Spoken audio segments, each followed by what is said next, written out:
Que la paix et la grâce du Seigneur soient avec toi en ce jour.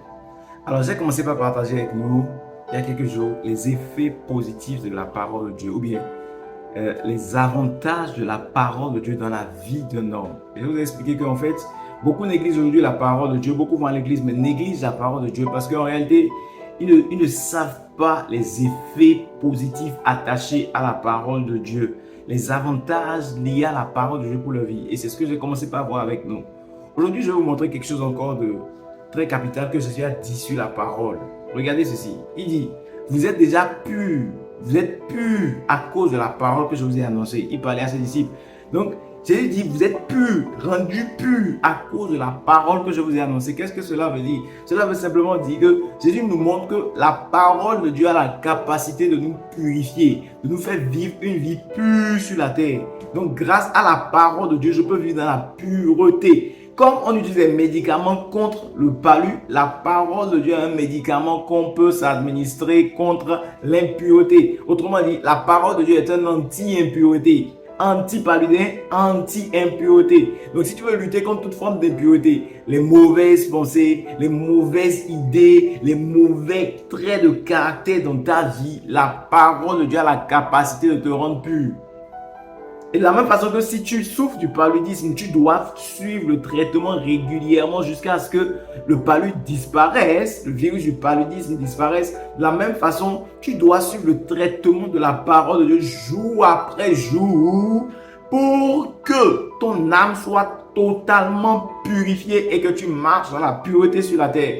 Est-ce que tu comprends ce que je suis en train de te dire? Donc si tu veux vivre dans la pureté, il y a certains traits de caractère dans ta vie que tu as envie de voir partir. Ça ne rime pas avec la pureté, que tu as envie de voir ça partir de ta vie. Tu dois t'attacher à la parole de Dieu. Je dis bien t'attacher. Pas seulement aller à l'église, pas seulement lire une fois en passant, mais suivre le traitement de la parole de Dieu jour après jour pour être délivré de l'impureté. Je suis un exemple. Je suis un exemple. J'étais presque un bad boy, mais la parole de Dieu m'a changé. Mon témoignage est disponible sur ma page, ma chaîne YouTube. J'étais pas pur, je ne marchais pas dans la pureté, mais j'ai commencé par m'attacher à la parole de Dieu en 2012. Mes frères, je ne sais pas comment j'ai abandonné. Je me suis vu abandonner certaines choses simplement comme ça, à force de m'attacher à la parole de Dieu. Et sur le témoignage que la parole de Dieu a la capacité de rendre pur celui qui s'y attache. La parole de Dieu a la capacité de rendre pur celui qui s'y attache, de délivrer de l'impureté celui qui s'attache à la parole de Dieu. Et Jésus n'a pas fini. Jésus a ajouté à ses disciples, en priant, il priait pour ses disciples, il a dit, Père, sanctifie-les par ta parole. Ta parole est la vérité. Sanctifie-les par ta vérité. Ta parole est la vérité.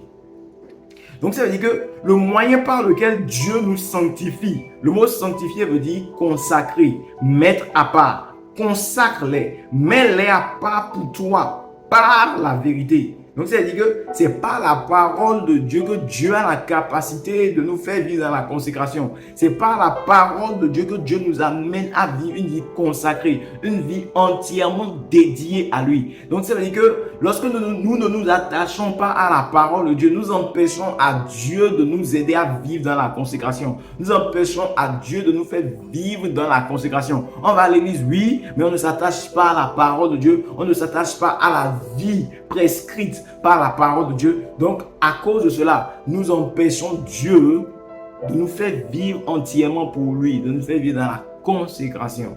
Donc, la parole de Dieu a la capacité de te rendre pur. Et la parole de Dieu a la capacité de te rendre consacré, sanctifié pour Dieu. Est-ce que tu comprends? C'est pourquoi David disait dans le psaume 119, le verset 9 ou 8, je ne me trompe pas, il dit, comment le jeune homme rendra-t-il pur son sentier? Simplement et bonnement en se conduisant d'après ta parole. C'est simple.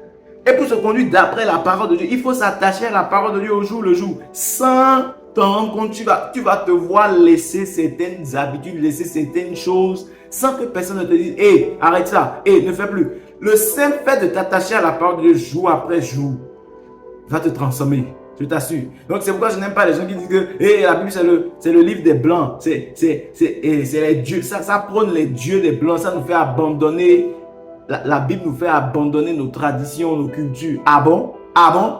Ceux qui disent ça là, je me demande souvent s'ils ont pris le temps de lire la Bible correctement. Est-ce que vous savez que la Bible parle de l'Afrique? La Bible parle de l'Afrique. Ceux qui disent souvent disent ces choses là, je me demande s'ils se sont attachés à la parole de Dieu pour voir l'effet de la parole de Dieu. Aucun livre dans le monde ne parle tant de la méchanceté de l'homme comme la Bible. Et aucun livre dans le monde ne décrit le vrai amour sans condition comme la Bible. Donc arrêtez de dire que c'est seulement le livre des Blancs. Arrêtez de dire que c'est la religion des Blancs. Non, non, non, non, non. La Bible contient la parole de Dieu et la parole de Dieu a la capacité de nous rendre purs. Est-ce que tu comprends ça? Donc je t'encourage à prendre la parole de Dieu au sérieux à partir d'aujourd'hui. Si tu veux te voir marcher dans la pureté et dans la sanctification. C'était le message que j'avais pour toi aujourd'hui. Rendez-vous demain pour une autre vérité sur la parole. Shalom, c'était le pasteur Kevin Alamou. Peace.